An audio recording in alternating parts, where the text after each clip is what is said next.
रियासत तेलंगाना की तीसरी असेंबली सेशन का हफ्ते के दिन 11 बजे कौमी तराने से आगाज़ हुआ। इजलास के आगाज़ के साथ ही प्रोटेम स्पीकर अकबरुद्दीन अवैसी ने 9 मुंतखब अरकान को हलफ दिलाया। सबसे पहले वज़ीर आला रेवंत रेड्डी, उसके बाद डिप्टी सीएम मल्लू भट्टी विक्रमार्का के काबीनी वज़रा और उसके बाद अल्फ़ाबेटिकल ऑर्डर के मुताबिक दीगर अरकान को हलफ दिलाया गया। आज की इस हलफ बर्दारी तकरीब में जुमला 101 अरकान ने हलफ लिया, जबकि 14 अरकान ने हलफ नहीं लिया। इनमें बीजेपी के 8 अरकान भी शामिल हैं। बीजेपी ने इस तकरीब का बायकॉट किया था।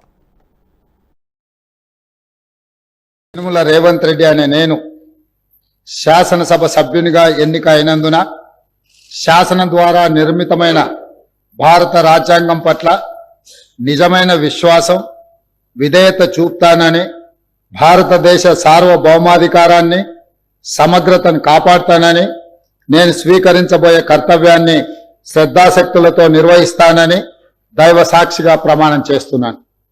తెలంగాణ శాసనసభ సభ్యుడనైన యనుమల రేవంత్ రెడ్డి అనే నేను సభ నియామకాలకు కట్టుబడి ఉంటానని, వాటిని అనుసరిస్తానని, సభ మర్యాదలను పాటిస్తానని, సాంప్రదాయాలను గౌరవిస్తానని దైవ సాక్షిగా ప్రమాణం చేస్తున్నాను.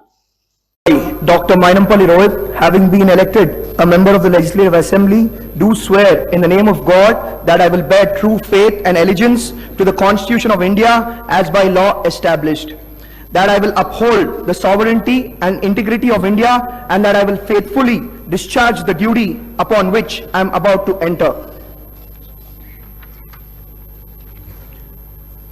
I, Dr. Mainampalli Rohit, member of Telangana Legislative Assembly, do swear in the name of God that I shall abide by and follow the rules and observe the etiquette and respect the conventions of the House.